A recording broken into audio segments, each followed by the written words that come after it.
सभी को सादर जय जिनेन्द्र। जेएनएस फैमिली की ओर से मैं आपका सभी का तहे दिल से स्वागत करती हूँ वार्तालाप विद मुमुक्षु में।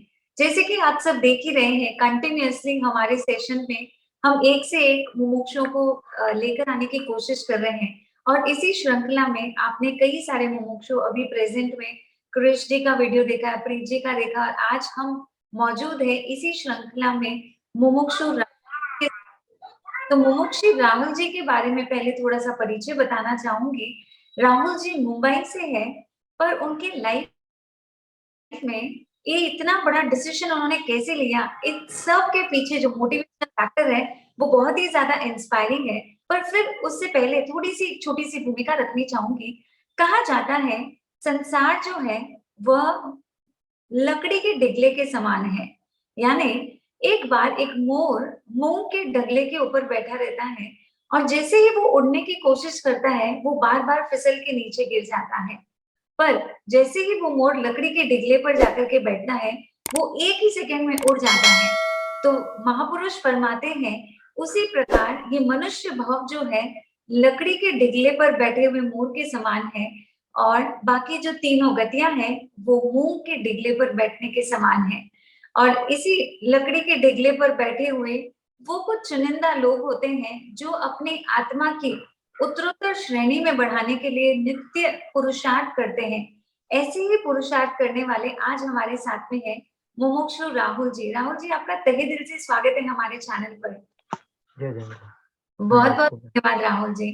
सो राहुल जी, आपके लाइफ में इतना बड़ा ये decision at the age of just 20 years, जहां पर 20 वर्ष की उम्र में लाइफ में इतनी अपॉर्चुनिटी, हम करियर सेट करते हैं, गोल सेट करते हैं, ज्यादा से ज्यादा अचीवमेंट को प्राप्त करने का पुरुषार्थ करता है हर एक टीनेजर इस टाइम पर।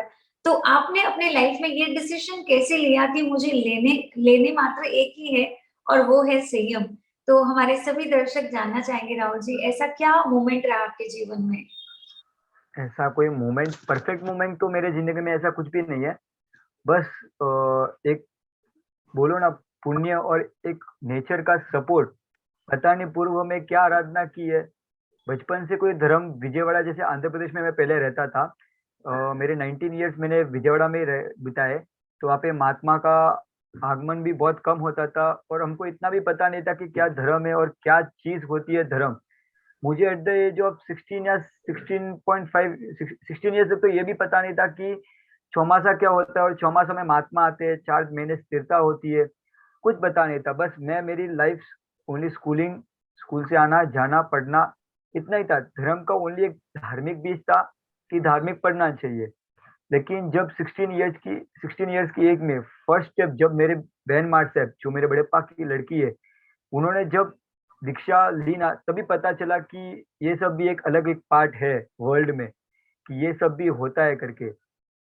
जैसे जैसे उस चीज में मैं आगे बढ़ा, देखने लगा। अहमदाबाद में जाना, उनकी दीक्षा अहमदाबाद में थी।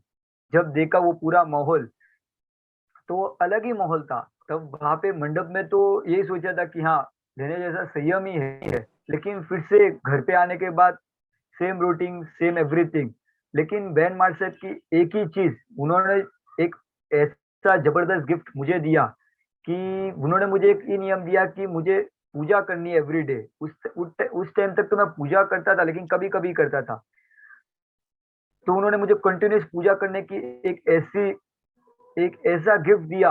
उसके वो एक चीज जो मैंने पकड़ के रखी पूजा की, तो वो चीज मुझे पूजा से लेकर आज संयम तक मुझे प्रभु ने भेंट दे दिया, ऐसा बोल सकते हैं। तो उनका और सबसे बड़ा सपोर्ट तो मम्मी पापा का ही है कि मैं एक लौता हूँ और मेरे 2 बहन है। वो सब को देखते हुए भी मेरे मम्मी पापा ने मुझे खुशी खुशी रजा दी इस चीज के लिए कि आप आगे बढ़ो। पहले रोका, क्योंकि हर मम्मी पापा का मोह होता है। जब भी मैं कोई भी महात्मा को मिलता था तो भी वो भी बोलते थे कि 90% बच्चों को सब रुकते ही है, ओनली 10% कोई फ्री अलाउंस होती है। तो अपने पुरुषार्थ से आगे बढ़ना है। तो मेरे मम्मी पापा का भी बहुत बहुत बहुत उपकार है इसके पीछे, कि मम्मी पापा नहीं होते तो आज मैं भी आपके सामने नहीं होता और आप मेरे सामने नहीं होते। ये एकदम सही कहा राहुल जी आपने। तो पेरेंट्स हमारे लाइफ के सबसे बड़े और प्रथम उपकारी होते हैं। और उसके बाद में ही बाकी सारे उपकार्यों को हम सब गिनते भी हैं, मानते भी हैं। तो राहुल जी, जैसे आपने बताया कि आप इकलौते बेटे हैं और इन सब स्थिति में भी आपके पेरेंट्स ने जो दृढ़ता दिखाई है, हैट्स ऑफ टू देम। और क्या ग्रेट है उनकी सोल। क्योंकि कहते हैं ना कि संसार में रहते रहते व्यक्ति कहीं ना कहीं खुद भी सोचता तो है ही है कि लेने मात्र अगर कोई है तो वो तो सिर्फ और सिर्फ संयम है। संसार तो ठीक है, हम सब फंस गए हैं और अभी इसको एक चक्रव्यूह के समान है, जो रोज एक बिगनिंग होती है, फिर वही एंड, फिर बिगनिंग। और कई प्रकार की चिंताएं भी होती है। कहते भी है 3 प्रकार की चिंता व्यक्ति को बहुत ज्यादा सताती है। सबसे पहली चिंता होती है कि किस प्रकार से धन अर्जन किया जाए, किस प्रकार से अपने जीवन में समृद्धि को बढ़ाया जाए। वो सबसे अधम चिंता बताई है महापुरुषों ने। मध्यम चिंता होती है कि मैं कैसे किसी की मदद कर सकूं, उसको सेकेंड लेवल बताया। और उत्कृष्ट चिंता होती है खुद के आत्मा की। भले ही वो सबसे टॉप लेवल में है सभी के लिए, लेकिन सिर्फ और सिर्फ मुमुक्षु आत्माएं और संयमी जीव ही उसको फर्स्ट कैटेगरी में मानते हैं और उसको जीते हैं। बाकी हम लोग तो सब उस थर्ड कैटेगरी से कैसे ऊपर उठे उसी का ही चिंतन करते रहते हैं। बट आपको बहुत ग्रेट सैल्यूट करना चाहूंगी कि इतनी छोटी उम्र में आपने ये डिसाइड किया। राहुल जी, मैं ये जानना चाहती हूँ, आपने बताया कि आपका एक कल्याण मित्र है। उस कल्याण मित्र ने ही आपको धर्म की राह पर जोड़ा। तो ऐसा क्या किया उन्होंने? मित्र तो हर किसी के होते हैं, घुमाने के लिए ले जाते हैं, मूवीज लेके जाते हैं, शॉपिंग करवाते हैं, नई-नई चीजें दिलाते हैं और दुनिया को एक्सप्लोर करवाते हैं। बट आपके ऐसे मित्र ने क्या किया और वो कैसे आपके कल्याण मित्र कहलाते हैं? इससे तो जब मैं first time at the age of 12 या 13 ईयर्स की एज में जब मैं सूरत गया था, तब से मेरी लाइफ स्टोरी एक अलग चेंज मोड पे आ गई कि हम लोग सूरत में रोज एवरीडे मैं मेरे मामा के घर पे गया हुआ था। तभी नीचे सब लोग क्रिकेट खेलते थे। तो 15 डेज में 50 एक महीना मैं वहाँ पर रहा था। 15 डेज हम लोग सब बच्चे खेलते थे। 16th डे से एक बच्चा रोज आना बंद हो गया। तो लास्ट डे जब मैं घर से मतलब मामा के घर से मेरे घर पे आ रहा था, तो लास्ट डे में जब कैब में बैठ रहा था तब वो मुझे लड़का दिखा। तो मैंने उसको पूछा कि तू इतने दिन कहाँ पे था, कहीं दिखा नहीं, तू भी क्या तेरे मामा के घर पे गया था? तो फर्स्ट टाइम जो मेरे वर्ड कान में वो वर्ड्स जो उसने मुझे बोले, तो उन्होंने उसने बोला कि मैं गुरुकुलवास गया था। तो मुझे लगा होगा कि कोई स्कूल या कॉलेज होगी जो गुरुकुलवास ऐसा चलाती है या पास का कोई सिखाती होगी ऐसा हिस्ट्री टाइप। तो उसने बोला नहीं नहीं, मैं मार्सेप के पास रहने गया था। तो वो जो वर्ड्स मेरे कान में फर्स्ट टाइम गए और मैंने भी सोचा कि मैं भी एक बार जिंदगी में अपने गुरुकुलवास में जाऊंगा करके फिर से मैं विजयवाड़ा में आ गया। तो भी ऐसा कोई चेंज नहीं, बस अपने क्योंकि महात्मा को कोई आगा राहुल जी, आप म्यूट हो गए। कि शाम को फ्री हो तो प्रतिमंग करने चलना। तो मैंने भी अभी तक मेरे जिंदगी में इतना मेरा कोई धर्म नहीं था, लेकिन उस टाइम पे क्या पता नहीं देवगुरु की असीम कृपा होगी या पुण्य का इतना विस्फोटा होगा कि सडनली मेरे मुंह से भी निकल गया कि देखेंगे शाम को। शाम को गया घर पे फटाफट चौबे का मम्मी को बोला कि प्रतिमा जा रही, तो मम्मी ने भी बोला कि अच्छी बात है, क्योंकि उस टाइम पे कॉलेज टाइम थी और शाम को कोई ट्यूशन या कुछ भी नहीं होते थे, घर पे खाली ही बैठा रहता था। तो प्रतिमन का चालू हुआ। सडनली 2 महीने 2.5 महीने कैसे चले गए वो भी पता नहीं चला।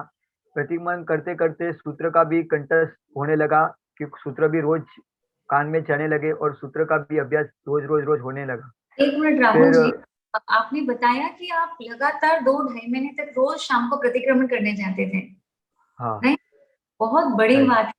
उस एज में जहां पर घूमना फिरना ये सब चीजों के लिए मन करता है, उस जगह पर आप एवरी डे 2 महीने तक लगातार प्रतिक्रमण करने गए। तो अमेजिंग। वो तो बस देव गुरु की कृपा है। जो वो सब मन होना उस समय में कि उसके पास की लाइफ जो देखा जाए तो मेरे सब गर्ल्स फ्रेंड्स, बाहर का घूमना खाना पीना, मेरे मम्मी पापा का मैं इकलौता संतान था, इसके लिए मुझे बचपन से मेरे मम्मी पापा ने लगभग किसी चीज का ना बोला होगा तो अभी हर चीज मुझे लाके दी है। घर पे 3 साइकिल, पूरे परिवार में लगभग मेरे पापा के और 3 भाई है, तो पूरे परिवार में लगभग सबसे छोटी वय में मुझे ही सबसे पहले फोन मिला। हर चीज मेरी जो कामना थी तो वो मेरे मम्मी पापा ने हाई बोली है, कभी राह बोला नहीं था। फिर सडनली 2 ढाई महीने का भी प्रतिक्रमण चालू हो गया। फिर संस्कार सदन का भी मेरा संस्कार सदन एवरी संडे मेरा संस्कार सदन चालू रहता था। तो संस्कार सदन में भी एक बार ऑफर आया कि जिस किसी को भी दिवसीय प्रतिक्रमण की विधि और वंदित्व तक आता है, वंदित्व तक सूत्र आता है, तो उसको पोजीशन के लिए जाने का मौका मिल सकता है। तो ये बड़ा अपॉर्चुनिटी था हम विजयवाड़ा वासियों के लिए, क्योंकि इतने कम शहर में हम लोगों को इतना बड़ा अपॉर्चुनिटी मिला कि दूसरे गांव में जाके हमको एक पोजीशन की 8 डेज की आराधना करानी है करके। तो फर्स्ट टाइम हम लोग उपाश्रम में मिलने गए थे, राकेश भाई गुंटूर। हम लोग गए थे अरम ग्रुप की तरफ से, जो पूज्य आदर्शी अजय श्री मार साहब की निष्ठा से ही पूरा ये सब कार्यक्रम, पूरा जो इवेंट्स जो भी चलते हैं वो पूज्य आदर्शी अजय श्री मार साहब की निष्ठा से ही चलते हैं। तो उनसे बात हुई तो 8 डेज मेरी जीवन, उस मैं और तनिष दोनों गए थे, हम दोनों साथ में गए थे कि पोजीशन आराधना, लेकिन दोनों के सेंटेंस अलग अलग थे। मैं अलग पोजीशन सेंटर गया था, वो अलग पोजीशन सेंटर गया था। लेकिन पोजीशन के 8th डे या पोजीशन के 8 दिनों में मैंने एक पोस्टर देखा था मंदिर जी में कि रात्रि भोजन जो करता है वो 7वीं नरक में जाता है। तो पता नहीं, वो एक पोस्टर जो बोलते हैं ना कि एक जो पोस्टर भी क्या लाइफ को चेंज कर सकता है। सीधा मैं घर पे आया, फर्स्ट आचार्य भगवत, क्योंकि चौमासा तभी उनका था। तो उनको फर्स्ट टाइम मैंने चौमासा में उनको देखा था कि 4 महीना वो होते हैं करके, वो फर्स्ट टाइम मुझे पता चला। तो उपाश्रम में गया, साहब से मिला, वहां के वहां मुझे पता नहीं क्या सूझा, मैंने आजीवन हाथ जोड़ लिया कि महीने की 5 दिन छूट, लेकिन आजीवन 24 मुझे का पचका दे दो। तो साहब ने आजीवन 24 प्लस 7 व्यसन का, पता नहीं गुरुदेव भी इतने सडनली किसको देते, मतलब पता नहीं कि देते या नहीं देते, लेकिन इतनी कम एज में मुझे भी आजीवन 24 का उन्होंने, मैंने पूछा और उन्होंने बोल दिया। कम परिचय, कोई परिचय ही नहीं लगभग साहब के साथ, और सडनली मुझे हाथ जोड़कर पचकान दे दिया कि हाँ, 7 व्यसन और रात्रि भोजन का। तो एक पर्युषण की आराधना में आपके जीवन में इतना बड़ा परिवर्तन आ गया। जैसे ही बस कहते हैं ना कि धर्म से व्यक्ति जैसे ही जुड़ता है, ऑटोमेटिकली एक से एक कड़ियां जुड़ती चली जाती है। लगभग लगभग वैसा ही हुआ आपके साथ में भी, राइट? राइट, वही, यही चीज मैं समझ सकता हूँ कि बस देव गुरु की कृपा जब बरसती है, और एक चीज जो मैंने धर्म की एक चीज मैंने पकड़ के रखी, एक चीज के बदले मुझे वो 1000 चीज मुझे ऑटोमेटिकली पीछे पीछे पीछे पीछे भगवान ने दे दी। अगर सर्दी हो या गर्मी हो, कुछ भी हो, मैं पूजा करना नहीं छोड़ता था। फर्स्ट कॉलेज स्कूल का फर्स्ट क्लास में छोड़ दूंगा, लेकिन पूजा करना नहीं छोड़ता था, क्योंकि बैन मार साहब का ये मुझे ये गिफ्ट था। तो उसको मैं पकड़ के रखा, तो वो एक चीज का मुझे 1000 चीज बैकअप में मिलता रहा, मिलता रहा, मिलता रहा। मैं तो सभी दर्शक को भी यही बोलना चाहता हूँ कि आप धर्म की अगर सब चीज को नहीं पकड़ सके, लेकिन एक चीज की, धर्म को एक चीज पकड़ के, अगर कुछ भी नहीं हो सके तो भी नौकार मंत्र रोज का एक माला है, कुछ भी आप जीवन में एक चीज पकड़ के रखे, जिससे आपके पीछे 1000 चीज आपके पास ऑटोमेटिकली आपके पीछे पीछे आती रहे, फिर वो एकदम। सिलसिला सिलसिला हाँ, इसीलिए कहते हैं ना कि मोक्ष जाने के 1000 मार्ग हैं। कोई ज्ञान हाँ मार्ग से जाएगा, कोई दर्शन से, कोई भक्ति से जाएगा। एकदम सही बताया आपने कि एक मार्ग अगर कोई भी चूज कर ले, आपने जैसे पूजा को चूज किया और ऑटोमेटिकली आपके, कहते हैं ना कि एक व्यक्ति व्यक्ति जब एक कदम बढ़ाता है तो वापस उसके पीछे सारे 99 कदम का रास्ता खुल जाता है। तो वही हुआ आपके जीवन में भी। राहुल जी, आप जब गुरुकुल वास में आप 10 मंथ्स तक रहे, तो उस 10 मंथ्स में लगभग लगभग आपको कैसा महसूस हुआ? वहां पर क्या अच्छा लगता था आपको? क्या क्या चीजें बहुत ज्यादा अट्रैक्ट करती थी और क्या इंस्पायर करती थी? हमारे गुरुकुलवास में तो ऐसा होता है, मैं जब दूसरों के गुरुकुलवास को देखता हूँ और अपने गुरुकुलवास को देखता हूँ ना, तो बहुत डिफरेंसेस दिखने को मिलते हैं। इन द सेंस, फर्स्ट हमारे गुरुकुलवास में क्या है कि सुबह शाम प्रतिक्रमण 2 टाइम, और एक सामयिक, और दिन के दो दो गाथा। सबके गुरुकुलवास में तो बहुत स्ट्रिक्टनेस होती है, जैसे कि आपको 2 टाइम प्रतिक्रमण, इतने स्वाध्याय, इतने हम्म। मतलब जो मैं अपनी कल्याणक भूमि में गया था, तभी वो भी मुमुक्षु बहुत ऐसे स्ट्रिक्टनेस को ऐसे पालते। तब मैं साहब को पूछता हूँ कि साहब जी हमारा ऐसा क्यों नहीं है, तो साहब इतना सरल जवाब हमको साहब ने दिया, क्योंकि आप लोग इतना सब कुछ छोड़ के आए हो ना, मतलब साउथ में आप लोग इतना सब कुछ छोड़ के आए हो, फोन, टीवी, इतना सब बाहर की दुनिया, वही हमारे लिए। आप यहाँ पे पहले सेट हो जाओ, बाद में हम लोग आपको धीरे धीरे धीरे धीरे सब चीज सिखाएंगे कि कैसे क्या है करके। तो इतना हमको प्यार से प्रेम से रखने का, कि आपको कोई भी फोर्स नहीं है कि आपको ये चीज करनी है, या आपको ये चीज बस फिक्स है, किया बस आपके कोई ऑप्शन, दूसरा कोई ऑप्शन है, बस आपको ये करना ही है करके, बस इतना करो और आपको जो मन करे पूरा दिन में करो। मेरे इंस्पिरेशन तो पूजा आचार्य जैसे कुछ मार्सा भी है। ऐसा कहा जाता है कि मेरे मुमुक्षु के पन के जो टेलीविजन ऐसा बोल सकते हैं, मेरा एंटरटेनमेंट कुछ भी बोल सकते हो, वो मेरे पूज्य आचार्य श्री कुछ कुमार साहब ही है। उनको देखते रहने का और जीवन की एक अलग अनुभूति, वो एक तो इतना उनका वाइट फेस और इतना उनका चमकता फेस, उनकी स्माइल, उनका जो चिंतन, इतना भी उनकी जो शारीरिक व्यवस्था देखते, जो उनका जो हेल्थ प्रॉब्लम से इतने होते हुए भी साहब का जो लिखन है, आप देख ही सकते हो कि इतने बुक्स, अभी 100 बुक का विमोचन हुआ था, तो उसमें भी बुक्स में एक एक सरल भाषा में इतना डीप तक लेके जाने का जो साहब की कला है ना, एकदम एक्स्ट्रॉर्डनरी। जबरदस्त। बहुत बहुत बिरलों में देखा जाता है कि ज्ञान दर्शन तो सभी में होता है, लेकिन जिन शासन की प्रभावना इस माध्यम से करना बहुत बिरले कर पाते हैं। तो अपने जीवन में बाकी सब आराधनाओं को करते करते करते आज आचार्य श्री के लगभग 100 किताबें अभी तक पब्लिश हो चुकी हैं और इतनी सरल भाषा में है, विच इज लाइक अमेजिंग। मैं तो ऐसा फील करती हूँ कि आप सब मुमुक्षु और भी धन्य हैं कि ऐसे एक ग्रेट आचार्य के सानिध्य में, ऐसे एक गुरु के अंडर में आप रहने जा रहे हैं जो स्वयं इन सारी चीजों को जीते हैं और प्लस लोगों के साथ में उस ज्ञान को शेयर करते हैं अलग अलग शैली के माध्यम से। तो ये बहुत ही उत्कृष्ट बात है, हमारे पूरे गर्व की बात है पूरे जिन शासन के लिए कि अन्य धर्म वाले या अन्य रिलीजन वाले भी जब जैनिज्म की कुछ बुक्स पढ़ना चाहते हैं तो वो ऐसे ऐसे अच्छे और ग्रेट आइडियल संतों के आचार्यों की किताबें पढ़ने पसंद करते हैं जिसमें लाइफ के अलग अलग डिफरेंट स्कूल ऑफ थॉट्स के बारे में लेखन किया जाता है और वही हम आचार्य श्री की पुस्तकों के माध्यम से भी देखते हैं। तो राहुल जी, अंत में मैं चाहूंगी कि आप हमारे सभी दर्शकों के लिए कुछ एक लास्ट मैसेज शेयर करिए जो जीवन से आप चाहते हैं कि आप सभी को बता सकें। बस मैं तो यही बताना चाहता हूँ सब पूरे दर्शकों को कि आप जिंदगी में कुछ करो या ना करो, एक चीज या तो फिर एक गुरु भगवंत अपने जिंदगी में जरूर जरूर रखना, जो आपको प्रभु से कनेक्ट कर सकते हैं, जो आपको जिन शासन से कनेक्ट कर सकते हैं, ऐसे गुरु को आपको अपने साथ में रखना, जो आपको हर लाइफ में आपको डिसीजन दे सके कि ये करना है या नहीं करना।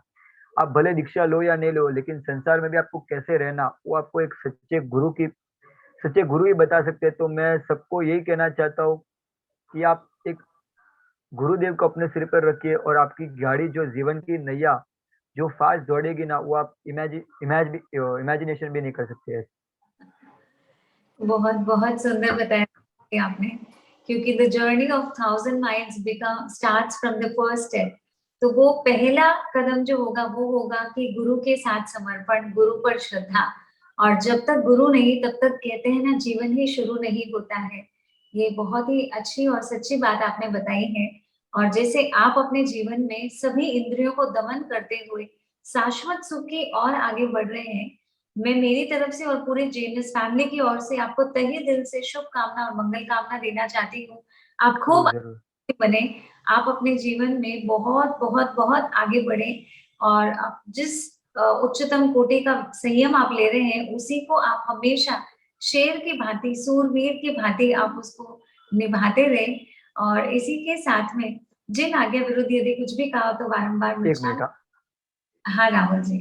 मैं अपने मतलब लास्ट में मैं इतना ही बोलना चाहता हूँ कि मैं सबके मतलब जो भी उपकारी है, मेरे मम्मी पापा, पूरा मेरा मुत्ता परिवार, जिन्होंने मुझे इस मार्ग पे जाने के लिए जो सपोर्ट सिस्टम दिया, मेरे एक कल्याण मित्र तनिष भाई, और मेरी एक बहन है जो मुंह बोली बहन है, मानसी बहन, उन सब मतलब वो दोनों और मेरी सगी बहन, बोल सकते हैं कि मेरा टिप टू लेकर टॉप तक, जो भी स्टार्टिंग मुहूर्त से लेकर अभी तक जो जिनकी पूरी मेहनत रही है मेरे संयम दिलाने में भी, मम्मी पापा को मनाने में भी, ऐसी मेरी दिव्या मुत्ता, जिन्होंने मुझे बहुत बहुत बहुत सपोर्ट किया इस मार्ग पे आने जाने के लिए।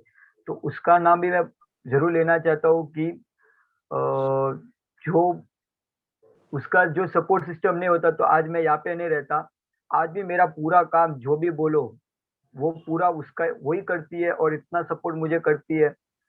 तो सब सब उपकारी लोगों को, मेरे गुरुजी हो, मेरे पाठशाला के, हमारे घर के सामने जो लीला बहन, जो हमको जो जिसके कारण मुझे संस्कार अच्छे अच्छे मिलते रहे, पूरे विजयवाड़ा वासियों को मैं खूब खूब धन्यवाद देना चाहता हूँ। और आप पूरे दर्शकों को और जो भी पूरे सकल संघ को मैं विनंती करता हूँ कि आप मेरी दीक्षा महासुद पांचम 26 जनवरी 2023 जो 8 दिन के बाद है, तो आप जरूर जरूर पधार कर हम 9 दीक्षार्थियों को ऐसा आशीर्वाद दे कि हम जैन शासन के ऐसे रत्न बने और जैन शासन का नाम इतना आगे बढ़ाए। बस यही आप सबसे विनंती है और आप सब इतना आशीर्वाद दे कि हम जल्दी से जल्दी मोक्ष मार्ग की ओर बढ़ते रहे। और जिन आगे विरुद्ध कुछ भी बोला हो मैंने तो मिच्छामि दुक्कडम मिच्छामि दुक्कडम मिच्छामि दुक्कडम। धन्य है आपकी लघुता को। आपने हर एक उपकारियों के नाम स्मरण करके अपने अंतिम मैसेज इतने चुनिंदा शब्दों में सभी के साथ शेयर किया है राहुल जी, और डेफिनेटली हम सब प्रत्यक्ष या परोक्ष रूप में आपके साथ हैं और आपको ढेरों मंगल कामनाएं और ढेरों शुभकामनाएं हम लोग जरूर जरूर अपनी तरफ से दे रहे हैं। और आप खूब आगे बढ़े, आपका यह मार्ग प्रशस्त बने और आप जिन शासन के एक स्टार साधु बने। यस, बहुत बहुत धन्यवाद राहुल जी हमारे साथ जुड़ने के लिए। इसी के साथ में सभी दर्शकों से अनुरोध करती हूँ कि आप हमारे साथ इसी तरीके से बने रहें। ऐसे कई सारे मुमुक्षु निरंतर हम अपने चैनल पर लाने का प्रयास कर रहे हैं और भी लाइव सेशंस हमारे एवरी सैटरडे होते हैं, तो उससे भी जुड़ने के लिए आप हमारे नीचे डिस्क्रिप्शन बॉक्स में लिंक दिया हुआ है, आप जरूर जुड़े और अपने भीतर में इस धर्म भावना को हमेशा अपने अंदर उज्जवल बनाए रखे। यही मंगल कामना और यही मंगल भावना सभी के लिए। इसी के साथ में सभी को सादर जय जिनेंद्र, सादर जय जिनेंद्र। थी बाळने बतावे छे, वीर प्रगटावी जे वीरती अर्पता, ए वीर मात पिता ना चरणे वंदना, जन्म्या जेम थी वीर गौतम चंदना, ए वीर मात पिता ना चरणे वंदना।